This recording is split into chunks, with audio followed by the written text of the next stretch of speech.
반갑습니다. 그리스도 안에 있는 여러분하고 저는 늘 한 주간이 시작되는 첫째 날, 주의 첫날 그러죠. 세상에서 흔히 쓰는 표현으로는 이 일요일 날 이렇게 함께 모여서 영광받아 마땅하고 존중받아 마땅한, 다시 말해서 지극히 당연하게 여러분과 저의 찬양을 받을 만한 가치가 있는 주 하나님께 그에 합당한 영광과 존경을 드러내는 행동을 합니다. 다시 말해 주 하나님한테 노래와 기도와 말씀과 예물 등을 통해서 주 하나님만 높이는 시간, 즉 찬양하는 시간을 갖습니다. 이걸 가리켜 예배 드린다라고 표현합니다. 그걸 가리켜. 근데 금방 제가 전한 표현 속에 예배는 대신 경배라 해도 되고 숭배라 해도 되고 참배라 해도 됩니다. 다 같은 것의 다른 표현입니다.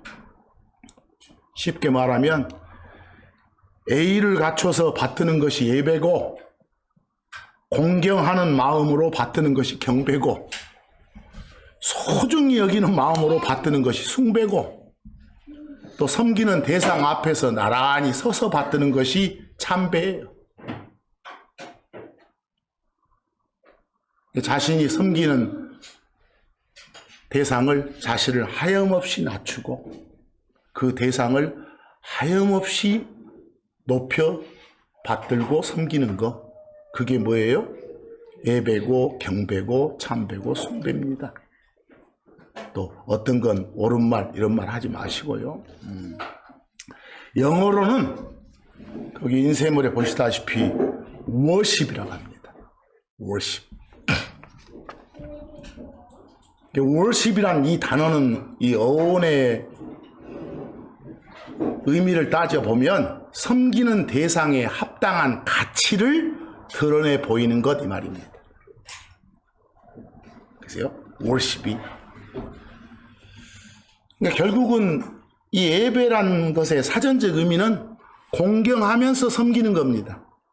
섬기는 대상의 가치를 인정해주는 행위입니다. 존경의 마음을 표현하는 행위입니다. 특히 우리가 섬기는 주 하나님은 그냥 막연히 무섬증 주는 그런 대상은 아니시잖아요. 한없이 존경하는 마음을 갖고 섬기다 보면 몸과 마음이 떨려요. 그런 걸 경외심 그래요. 그런 주 하나님이에요. 그런데 성경은 예배 드릴 때 누구에게 어떻게 드려야 하는지 제대로 말을 해줘요. 잘 아시고 있어요. 누구에게? 창조자이신 주 하나님께. 하나님 아닌 다른 창조물을 예배 대상으로 삼아서는 안 된다고 돼 있어요. 주 하나님께. 어떻게 드리냐? 다시 태어난 사람으로서, 일명 혼의 구원을 받은 사람으로서 진리의 말씀에 따라서, 말씀대로. 그러니까 이 말은 성경적인 방식이어야 된다 이 말이겠죠. 예배 드리는 방식이. 예배는 드리는 거예요. 예배 드린다, 예배한다, 경배한다, 예배한다 해도 돼요. 요즘에는 자꾸 예배를 드리는 게 아니라 예배를 보려고 해. 막 앞에서 막 뭔 워십 댄스니 뭐 하면서 서는 걸 막 눈으로 보고. 그런 건 예배가 아니에요. 예배 드린다를 정확히 좀 아셔야 돼요. 그리고 예배는 여러분과 저의 기쁨과 만족을 위한 것이 아니야. 주 하나님을 기쁘게 해드리는 예식이 뭐다? 예배예요. 주 하나님께 사랑과 존경, 영광과 찬송, 몸과 마음, 시간과 예물을 드리는 그런 예식이 뭐요? 예배인 거예요. 정확하게 예배가 뭔지부터 알고 임해야 되는 거예요. 누구한테 드린다고요? 주 하나님께. 주 하나님께 경외심을 표현하는 예식이 뭐라고요? 예배고 경배라고요. 가장 핵심은 예배 대상이 누군가예요. 누구에게 드리는가. 성경은 끊임없이 사람이 누구에게 예배를 드려야 되는지, 예배 대상이 누군지를 가르쳐 주고 있다니까요. 여러분들, 그 요르단강에서 침례자 요한으로부터 이렇게 침례식을 마치고 광야로 들어가서 마귀 시험 받는 기간이 있잖아요. 거기도 제가 옮겨놨습니다만, 그 마귀가 광야에서 예수님 시험하면서 요구사항이 뭐예요? 나를 높여라. 나를 받들어 섬겨라. 그 말은 너를 낮추고 나를 높여라 그 말이에요.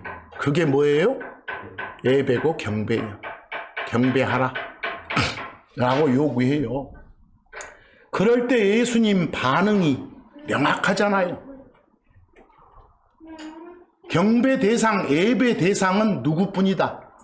주 하나님뿐이다. 주 하나님께만 경배를 해야 되는 거다. 주 하나님만 받들어 섬겨야 될 대상인 거다. 이렇게. 그게 마태복음 4장 9절에서 10절에 나오잖아요. 그렇죠? 거기서 사탄이 예수님한테 뭐라고 해요? 네가 만일 엎드리면, 즉 너 낮추고 나 높이면 이 말이에요. 이게 달리 표현하면 뭐라고요? 경배하면. 같은 말이에요. 그러면 네 요구사항 다 들어주겠다. 원하는 거. 이런 얼척없는 말을 하자 10절에서 예수님이 가르쳐 주는 거예요. 성경을 가르쳐 주는 거예요. 야 이놈아, 너는 주 하나님만 경배 대상이란 걸 모르냐? 주 하나님만 받들어 섬겨야 되는 거야. 주 하나님께만 경배해야 되는 거야. 이놈아, 이렇게 해요. 이 정도로 명확히 밝혀져 있어요. 그런데 출애굽기 34장 14절 보면 그 하나님의 택한 백성이었던 이스라엘에게 모세를 통해서 주신 말씀이 있잖아요. 경배 대상을 누구로 할 것이냐.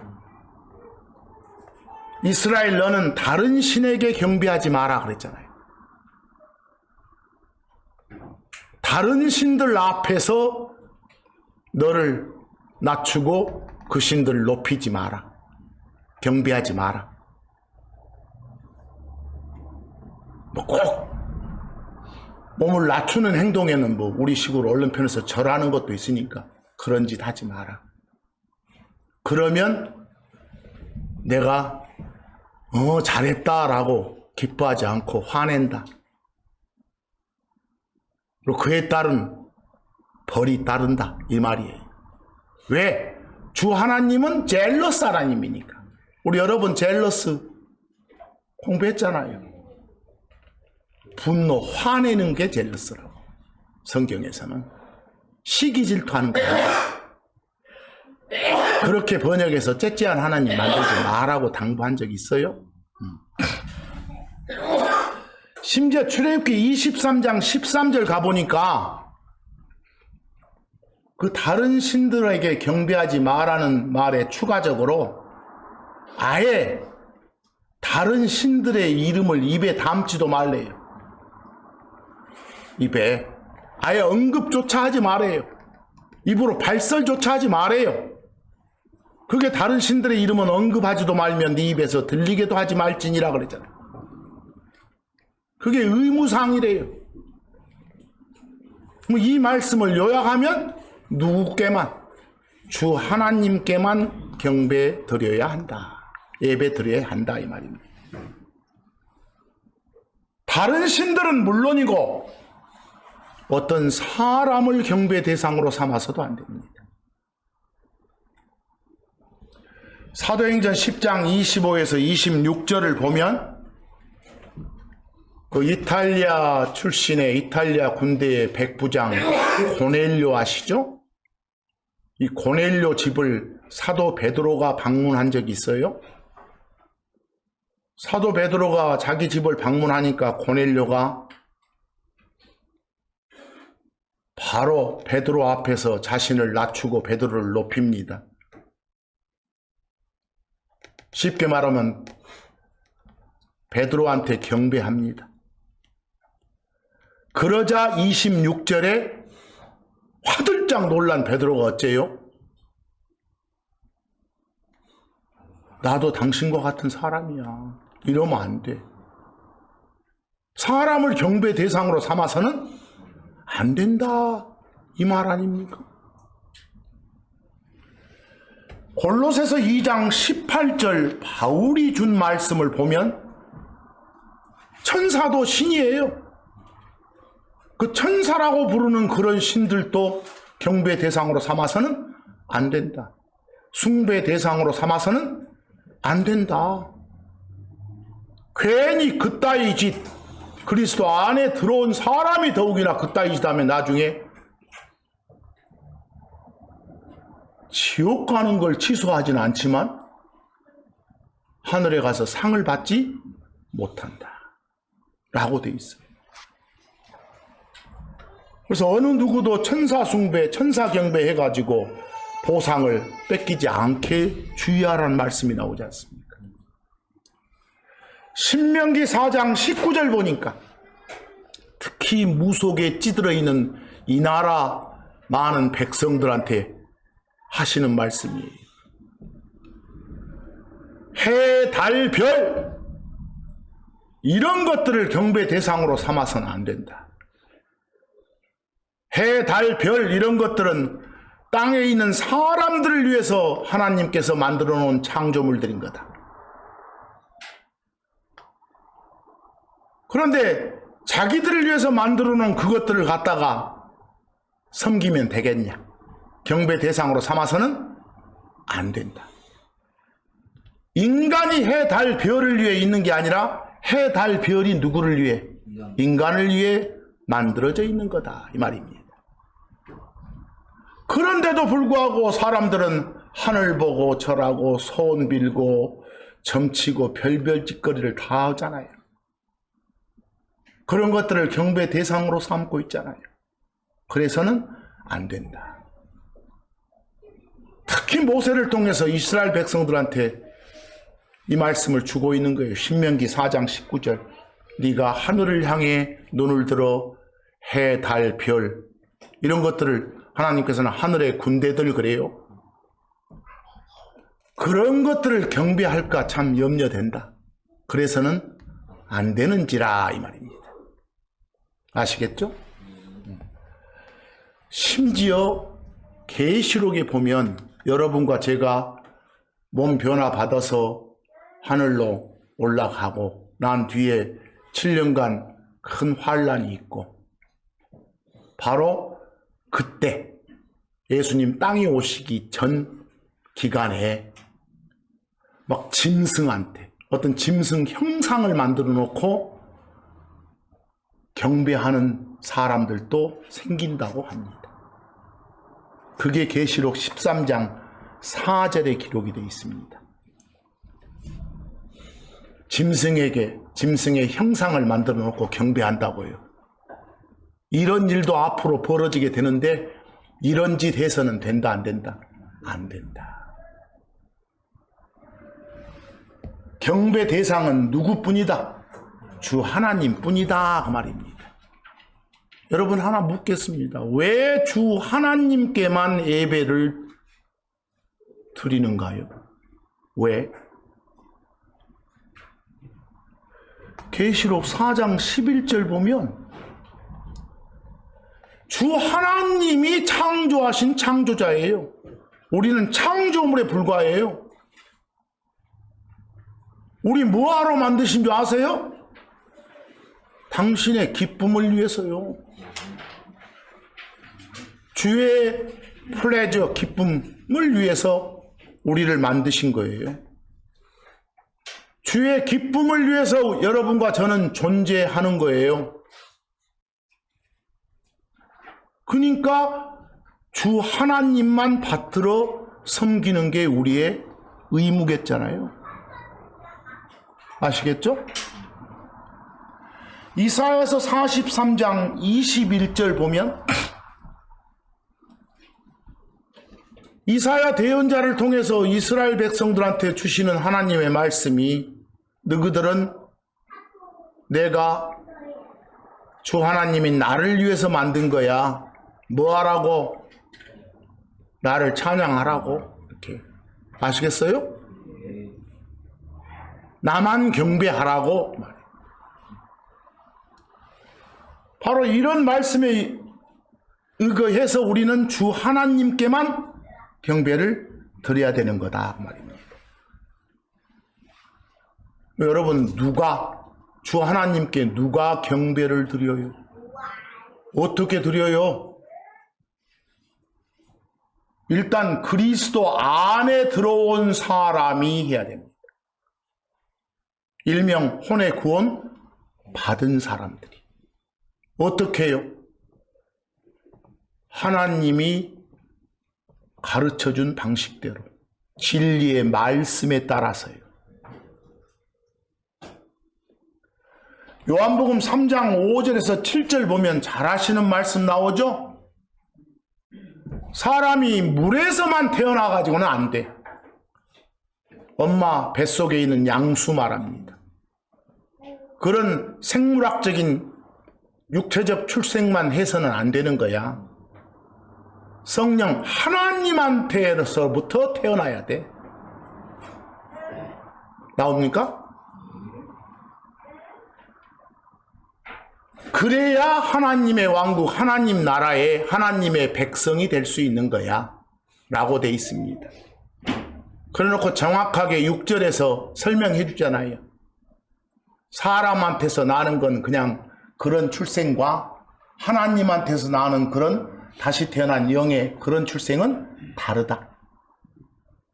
여기서 흔히들 5절을 비교의 그 어떤 역본처럼 물과 성령으로 나지 않으면 해서 물과 성령을 한 개념으로 보는 사람들이 있어요. 여기는 그런 게 아니라 물로 태어나는 것은 뭘 말하고? 육체적 출생을 말하고, 성령 하나님에서 태어나는 것은 하나님으로부터 출생을 말한다. 두 가지 태어남을 말한다. 이렇게 아시겠죠? 그걸 말해주는 것이 모를까봐 6절에 나온 거예요. 이 두 가지 출생이 있느니라. 그러니까 반드시 어찌해야 된다? 니고데모한테 해줬던 말이 다시 태어나야 된다. 그래야 그리스도 밖에 있던 사람이 안에 들어가는 거예요. 뭐 이런 사람만이 어쩐다고요? 주 하나님을 경배할 수 있다고요. 혼의 구원도 못 받은 사람이 해서는 안 되는 거예요. 요한복음 4장 24절 보면 매우 중요하신 말씀이 소개되죠. 어떻게 경배해야 된다게요? 흔히 말로 영과 진리로. 그 영과 진리로 할 때 오른쪽 파란 영어 보면 in spirit, spirit, 영 안에서, in truth, truth, 진리 안에서. 영 안에서 영으로 예배드린다 이 말은 다시 태어난 영으로, 하나님과 하나된 연합된 그 영으로. 다시 말해서 다시 태어난 그분의 자녀된 사람만이 예배 드릴 자격이 있다 이 말입니다. 여러분 다시요. 하나님께 경배해야 된다. 영 안에서 다시 태어난 영으로, 하나님과 하나된 연합된 그 영으로. 아시겠어요? 다시 태어난 사람만이 예배를 드릴 수 있는 자격이 있다. 또 한 가지 중요한 어떻게가 뭡니까? 진리 안에서, 진리인 말씀 안에서 예배 드린다 이 말은 사람의 진리가 아닌, 사람이 만들어 놓은 어떤 방식이 아닌 하나님이 알려준 그런 방식, 인간이 만든 전통적인 방식이 아닌 하나님이 알려주신 그런 방식으로 하나님을 높여야 된다. 경배 드려야 된다. 이게 매우 중요한 말씀입니다. 근데 바로 이런 부분을 그 비교 역본처럼 비교 이래 이 나라에서 많이 보는 역본에 뭐라고 합니까? 지금도 이런 말을 하고 있는 사람이 수두룩해요. 뭔지도 모르면서. 뭘로? 신령과? 신령이 나는 뭔지 모르고, 신령님은 들었어도, 산신령은 들었어도 이런 신령이 뭔지를 모르겠어. 또 진정으로 진리고 나발이고 간에 이러면 좋아할 거 아니요? 막 정성을 다해서 몸 바쳐서 이 말이 아니요. 근데 이것도 이제 안 되겠는가? 그놈을 개정판으로 내면서 그 두 번째 개정판에서는 괜찮겠네요. 이렇게 개정판에 해놓고 있으면서도 자기들 평소에는 뭐라고? 이놈의 신령과 진짜 난리요. 웃기는 놈들이요. 자기가 뭐 입에 담으면 뭔 말인지 알아야 될 거 아니요. 뭔 말인지 모르고 담으면 뭔 소용이 있어요. 매우 중요한 어떻게 예배 드려야 되는가를 명확하게 설명해 준 구절인데 아시겠죠? 여러분들 아까 진리 안에서 그 말은, 진리라는 것은 하나님의 말씀이 뭐예요? 진리. 요한복음 17장 17절 보면 말씀이 진리예요. 뭐 진리 안에서 말은 진리인 말씀 안에서, 즉 말씀대로 말해준 그대로 이 말이에요. 아시겠죠? 설명하기 참 힘들지만 오늘 우리가 이렇게 보고 있는 예배, 이게 뭘까? 누구에게 어떻게 드리는 걸까? 명확히 좀 이해하셔야 될 것 같습니다. 성경은요, 이 창세기라고 불리는 첫 번째 책에서 서로 다른 예배 방식을 택했던 두 사람을 소개합니다. 그중 한 사람은 아담의 첫째 아들인 누구? 가인이에요. 거기 제가 참고 2에 적어놨어요. 가인. 영어로는 케인 그럽니다. 그냥 영어 글자 그대로 소리 내면 카인이죠. 한국 사람들은 카인이란 말은 잘 써요. 가인이라고는 잘 안 해요. 어디 애들 이름에는 가인이 있습니다만은 거기서 뭔 가인 해가지고 요 가인, 또 그 동생 아벨, 영어로 에이블 그러죠. 아벨. 둘째인 아벨이 있어요. 근데 하나님께 예배 드릴 때 요 큰아들 가인이 택했던 방식은 지가 스스로 만든 그런 방법이었고, 동생 누구는? 아벨은 하나님이 만들어 놓으신 방법을 택했던 사람이에요. 그래서 성경은 특별히 가인이 스스로 만든 그런 예배 방식을 일컬어 나중에 유다서 11절에 보면 가인의 길, 가인의 방법, 가인의 방식, 이렇게. 거기에 영어로 way라고 나오는데 way는 방법도 좋고 길도 좋고 방식도 좋아요. 그렇게 말을 하고 있어요. 반면에 하나님의 방식으로 예배 드렸던 누구는, 둘째 아벨은 자기 아버지 아담은 결코 받아본 적 없는 호칭, 하나님이 아담더러 아담 너는 참 바른 사람이야, 너는 참 의로운 사람이야, 짧게 의인이야 라고 하신 적이 없어요. 그런데 그런 호칭을 최초로 받은 사람이 아담의 둘째 아들 누구라고요? 아벨이에요. 아벨. 히브리서 11장 4절에 나와요. 왜 그렇게 호칭을 받았냐? 믿음으로, 말씀대로, 하나님이 주신 방법대로 하나님께 바른 예배를 드렸기 때문이다 이 말입니다. 근데 사람이 어떻게 예배를 드려야, 어떤 방법으로 예배를 드려야 하나님 앞에서 바르다라고 평가받을 수 있는지를 몸소 보여준 최초의 사람이 누구라고요? 아벨이라고요. 거기 여러분들 히브리서 11장 4절 보세요. 아벨이 어떻게 예배를 드렸다고 나와요? 믿음으로. 여러분 거기 믿음, 영어로 faith입니다. faith, 믿음이 뭐예요? 여러분 하나님의 기록된 말씀이 내 마음속에 심어져요. 마음속에 심어진 말씀, 이걸 뭐라고요? faith, 믿음 그래요. 믿음으로 말은 마음에 심어진 말씀에 따라서 이 말이에요. 그 말은 알려준 방식대로, 알려준 말씀대로 이 말이에요. 알려준 말씀의 내용은 여기 안 밝혀졌지만 알려주신 말씀대로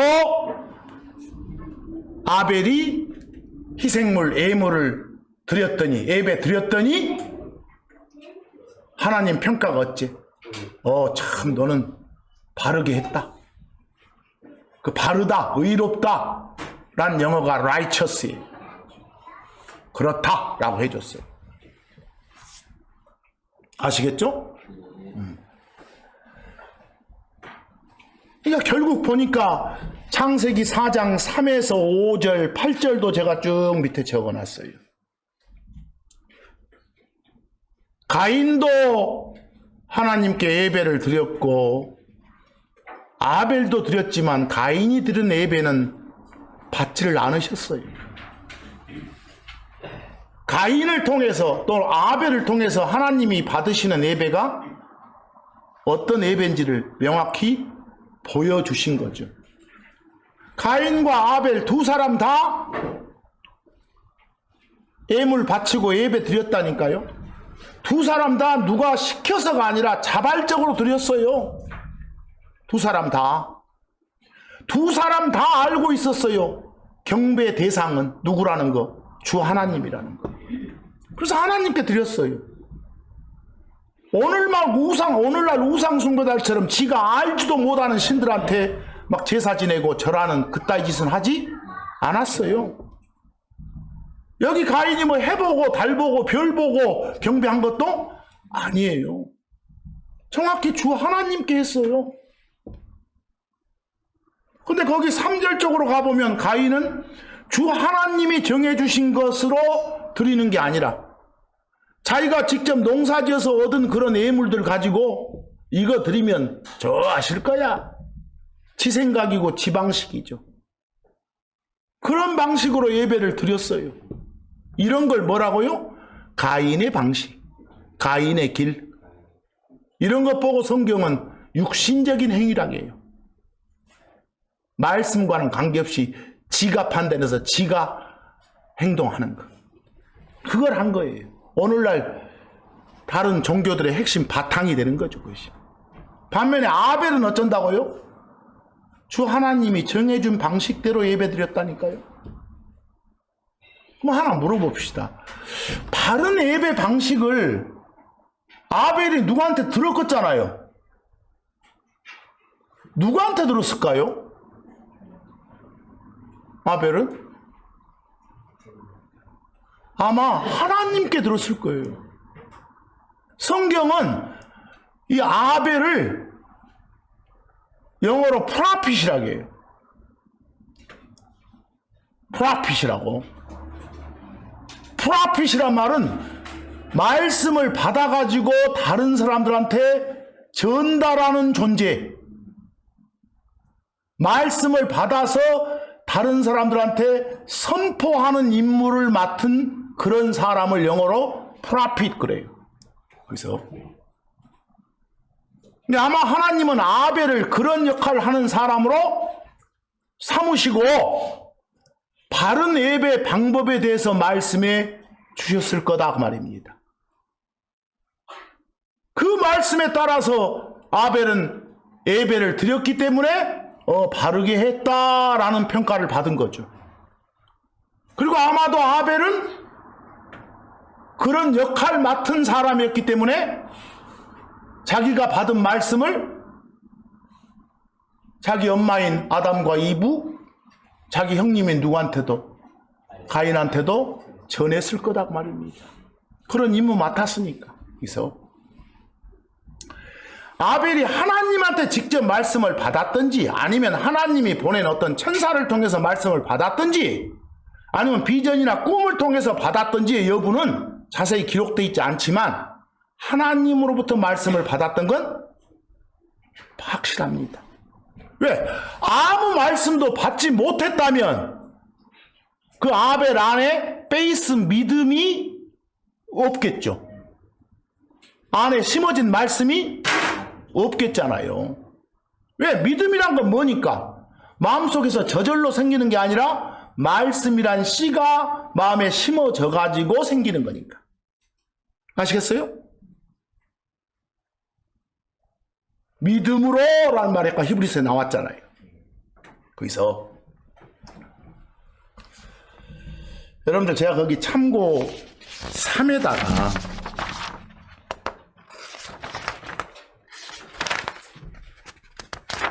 참고 3에다가 영어를 좀 많이 적어놨어요. 이거 좀 아셔야 돼요. 알고알부가 심하니까 지금 말씀드리는 거예요. 거기 프로핏 나옵니까? 영어로 1, 2, 3 해줬고 오른쪽 1, 2, 3에 읽는 방식도 나왔습니다. 누군가를 대신해서 또는 대표해서 말을 전달하는 존재를 성경은 프로핏이라고 해요. 그리고 전해지는 말을 이번에 프로핏이라고 해요. 잘 보세요. 특별히 하나님의 말씀을 전달한 존재, 하나님한테 직접 말씀을 받을 수도 있고 뭔 비전이나 꿈을 통해 받을 수도 있고 천사를 통해 받을 수도 있고 자, 어떻게 해서 간에 그런 말씀을 받아서 전달하는 그런 존재가 뭐라고요? 프로핏이라고 해요.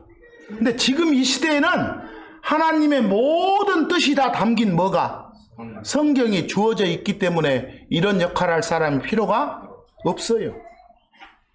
그래서 그런데 여러분 생각해 보세요. 그 받은 말씀의 내용을 생각해 봐. 전달하라고 받은 말씀의 내용 보면 그 전에 있었던 과거 역사일 수도 있겠죠. 네 전에 이런 일이 있었다. 근데 자신이 알고 있어. 그것도 하나님이 알려주셨는데 나도 알고 있어. 그런 역사일 수도 있고 또는 바로 그냥 받고 있는 그 현재 일어나는 그런 일일 수도 있어. 받은 말씀의 내용이. 또요, 아직은 안 일어났는데 미래에 일어날 일을 말씀으로 주실 수도 있어. 거기서 뭐 여러분 보세요. 받은 말씀의 내용 보면 세 가지 다가 해당돼. 뭐 과거 역사일 수도 있고 현실일 수도 있고 미래사일 수도 있어. 여기서 잠깐 그걸 전달하는 사람을 뭐라고 한다? 프로핏 그래. 프로핏. 근데 이 프로핏을 여러분 번역본에서는 뭐라고 돼 있고 대언자라고 돼 있고 다른 번역본들 보면 어떤 건 선지자. 근데 여러분, 다른 사람들보다 그 내용을 먼저 알았다가 선지요. 앞선자 알지자에서. 그런데 아까 만약에 과거 역사다면 나만 알고 있는 게 아니라 다른 사람도 알고 있는 내용 아닙니까? 그런 취지에서는 선지란 말은 맞지 않은 것 같죠? 또 어떤 사람은 또 애언자라는 번역본도 있어. 이것도 과거 역사나 현실도 들어있으니까 꼭 앞으로 것만 말하는 게 아니니까 애언자라는 것도 맞지가 않습니다. 그래서 어떤 번역본은, 잘 보세요. 어떤 번역본은 말씀 전달자. 저는 가장 좋아합니다. 말씀 전달자. 받은 말씀을 전달하는 존재. 그런 번역본도 있어요. 그런 번역본도. 여러분 번역본에서는 대신해서 대표해서 전달하는 그런 존재다 해서 뭐라고요? 대신할 대자, 대표할 대자 써서 대언자 이렇게 돼 있지만 뭐 그런 대로 어찌됐건 영어로는 뭐라 한다? prophet 그래요. prophet. 아시겠죠? 근데 거기 또 하나 영어 보면 그 전달되는 내용, 그 말을, 전달되는 말을 영어로 prophecy 그러고, 그런 행동한다를 동사로 prophesy 그래요. prophesy. 받은 말씀을 선포한다, 전한다, 이렇게. 그냥 받은 말씀, 이것은 prophecy고, 받은 말씀을 선포한다, 전한다, 동사는 prophesy 그러고, 그렇게 하는 존재는 뭐라고요?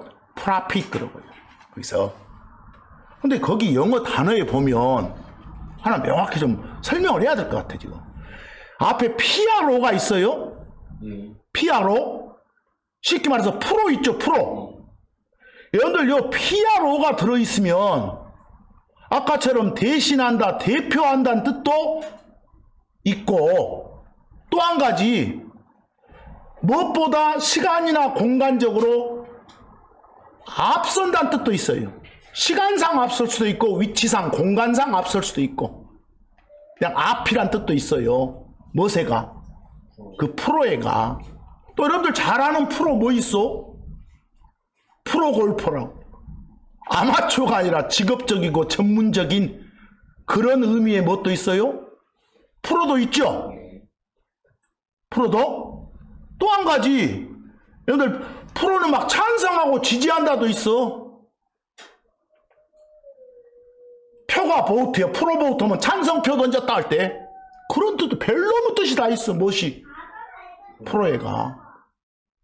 어찌됐건 여러분 하나 단어 하나 물어봅시다. 어디 나하고 결혼하자고 이러고 할 때 뭐 한다고 하게? 구원한다고 하죠. 프로포즈 한다고 하죠. 거기도 프로가 있어. 내 속에 있는 마음을 밖으로 딱 내가지고 상대방 앞에 펼쳐놓는 거예요.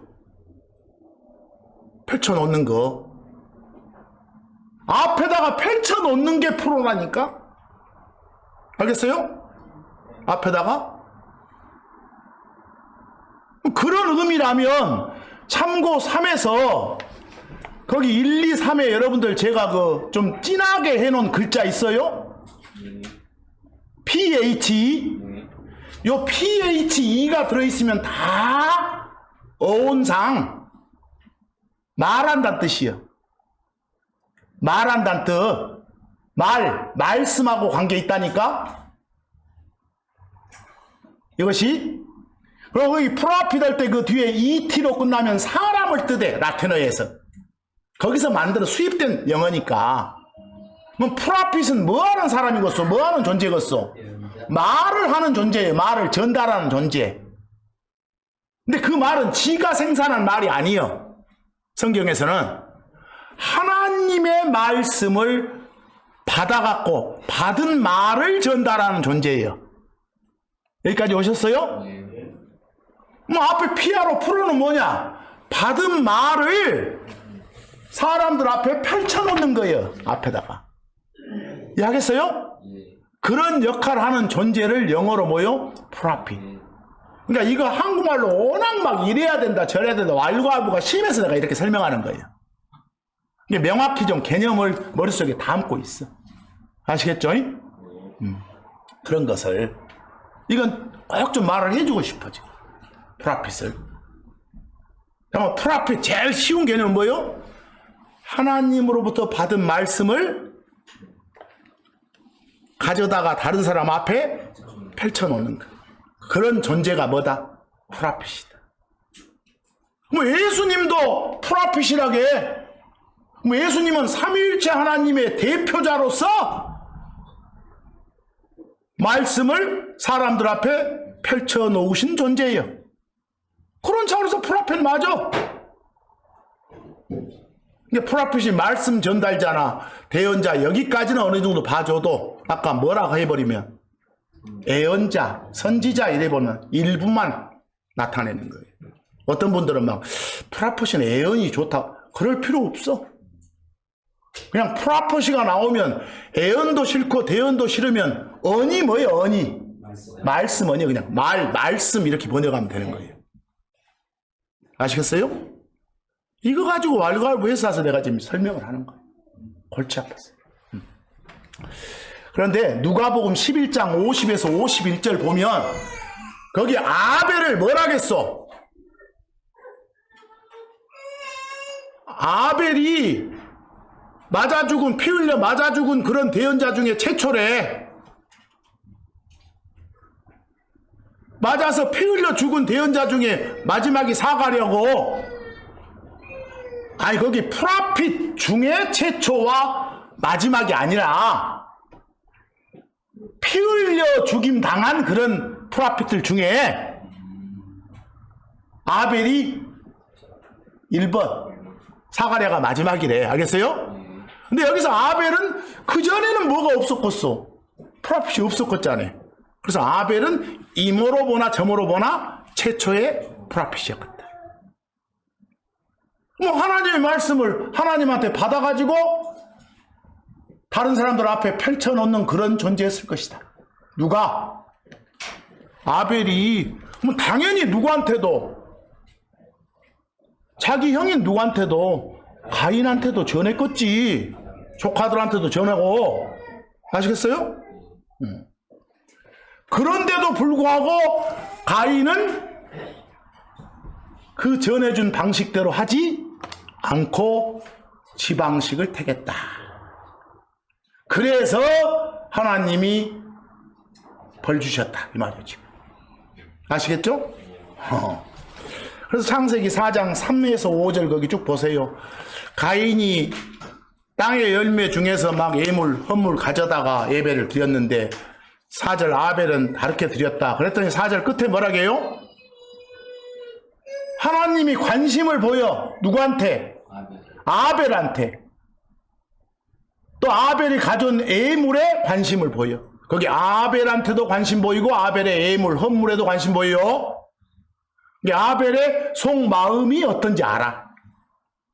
어떤 마음으로 그 예물을 가져와서 예배 드리고 있는지 알아. 아하, 내가 알려준 방식대로구나. 이렇게 알겠어요? 그런데 5절 보니까 가인한테는 관심을 두지 않으셔. 가인이 그 가져온 예물에는 관심을 두지 않으셔. 그러니까 가인이 막 꼬라지를 내. 왜 이럴 수 있습니까? 라고. 그리고 나중에 8절 가보니까 드디어 어째? 형님, 하나님은 이렇게 하시라게요. 형님 좋으신 방식대로 이렇게 하신 것 같은데 그래서는 안 됩니다. 라고 했더니 너희로 하고 죽여버려. 최초의 살해자가 되어버려. 거기서 이해하시겠어요? 그래서 이런 예배 방식을 뭐라 한다? 가인의 방식 택하지 마라. 오늘날 사람들의 방식이에요. 이것이. 두 사람 차이가 믿음 차이라니까. 믿음대로 했냐 안 했냐. 여러분들 믿음대로가 다른 말로 바꾸면 뭐라고요? 말씀대로. 마음에 저장된 말씀, 심어진 말씀이 믿음이니까. 여기서 자기 임의대로 예배 방식을 정하지 마라 말입니다. 그것이 오늘날 인본주의의 바탕을 둔 종교적인 행태들이거든. 거기서 그러니까 바른 예배에 대해서 올바른 본을 세웠던 믿음의 선구자가 누구구나? 아벨이구나 말입니다. 그래서 잠언 15장 8에서 9절 보시면 사악한 자의 희생물 예물 주께 가증한 것이다 해놓고 바로 뒤에 곧바른 자, 똑바른 자, 곧바르다고 말은 어프라이, 똑바르다 말이야. 옳다고 말이야. 바르다고 말이야. 그런 자의 기도는 기도 자체도 예배 드리는 거니까, 예배 행위니까, 예식이니까. 그런 건 하나님이 기뻐하시지만 지방식대로 마음속에 속은 시커매면서 겉으로는 그런 척하면서 예배 드리는 것은 미워하시는 거다 이 말이지. 여기서 9절 보니까 사악한 자의 길은 기를 때 왜 나와 있죠? 그런 사람이 택하는 방식은 주께 뭐다? 가증한 것이요. 그리고 잠언 21장 27 보니까 예배 드릴 때 예물 드리더라도 사악한 생각으로 내가 이 정도 드리면 한 10배는 더 해주시겠지? 100배는 해주시 있다 이 생각하지 말고 그런 악한 생각으로 가져오면 가증스럽단 말이야. 그래서 그런 말씀들이 나와 있어. 그래서 이런 말씀들을 쭉 살펴보면서 아, 예배라는 게 이런 것이구나. 그런데 여러분, 예배 드릴 때, 경배 드릴 때 자세를 어떻게 해야 된다요? 이렇게 앉아서 해야 된다요? 아니면 그냥 바닥에 무릎 꿇고 해야 된다요? 아니면 막 뭔 기도하더라도 막 이마를 막 땅 바닥에 닿게 해야 된다요? 그런 규정 없어요. 그래서 그리고 간혹 가다가 예배할 때, 경배할 때, 숭배할 때, 참배할 때 배자가 한자로 따지면 절한다 할 때 절 배자 굽힌다요. 절한다니까 맨 요런 거 아니라 그 배자는 자신을 낮추는 거예요. 알겠어? 대상을 높이는 거고 절 배자라고 하지만 절하다, 낮춘다, 굽힌다 이런 의미로 쓰이는 한자가 뭐라고요? 배자예요. 배 나오니까 매일 막 절해야 된다 해서 이러지 말고 그 참고 4에 보면 참고만 해보라고 적어놨어. 느헤미야 8장 6절 보면 에스라가 막 하나님을 전하니까 예배 드릴 때 온 이스라엘 백성들이 어째요?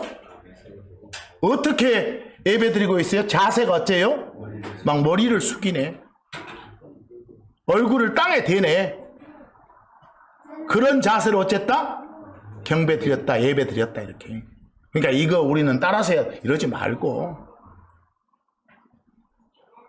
여러분들이 정말 경외하는 마음이 막 우러나면 바닥에 엎드려 볼 수도 있고 주저앉을 수도 있어. 알겠어? 그런 거 없어. 이거 따라서 이렇게 해야 된다. 안 하면 안 돼. 이런 말이 없잖아요.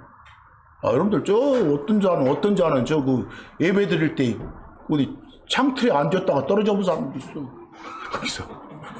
알겠어요? 마음이 중요해. 마음이 자세가 아니라.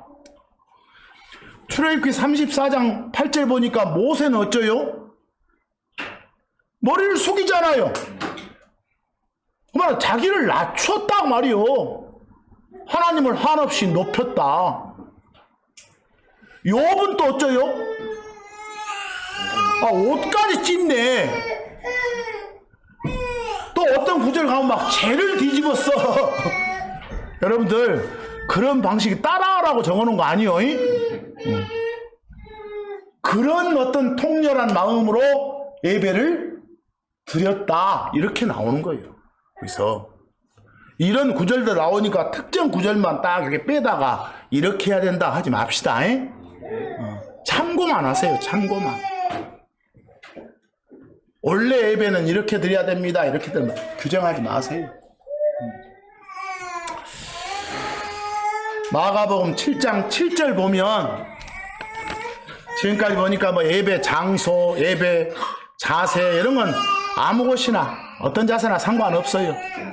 또 예배 보는 시간, 어느 때 이거 상관없어요.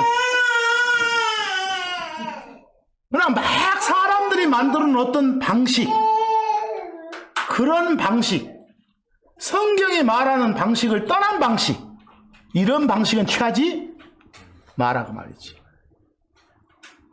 아까 우리가 경배 드려야 된다. 누구에게? 주 하나님께만. 어떻게? 영 안에서 진리 안에서. 이거 나오잖아요. 이건 의무사항이고 다른 것들은 참고사항이고. 아시겠죠?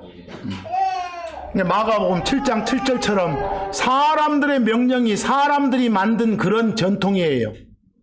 그런 걸 교리로 이렇게 해야 돼 하는 어떤 가르침의 원리로 가르치는 것은 어떻게 경배한다 해서 거기 헛되이 헛경배다. 지는 경배한다 하는데 그건 예배 드리는 게 아니야 이 말이야. 그러지 마라.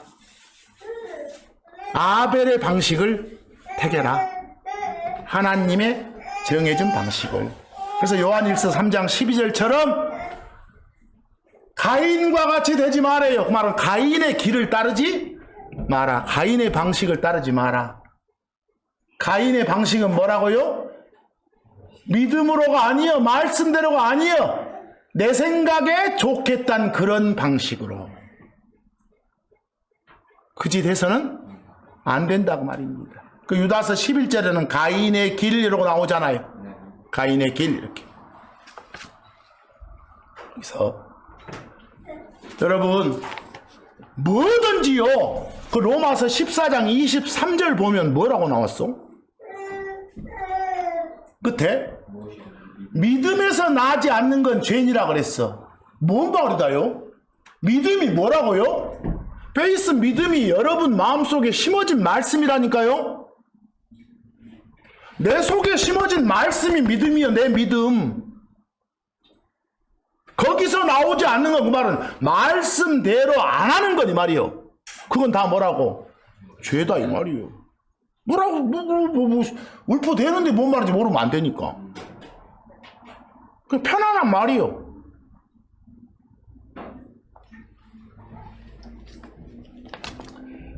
그래서 오늘 이 시간을 통해서 하나님께 드리는 이 예배, 성경이 제시한 여러 가지 방식들을 보였습니다. 그리고 참고할 것도 몇 구절 봤습니다. 이런 것들을 잘 삼아서 하나님 방식대로 예배 드리는 여러분과 제가 되기를 바랍니다. 그래서 하나님께 항상 감사드리고 하나님을 찬양하고 하나님께 영광 돌리는 그런 창조물이 됩시다. 감사합니다.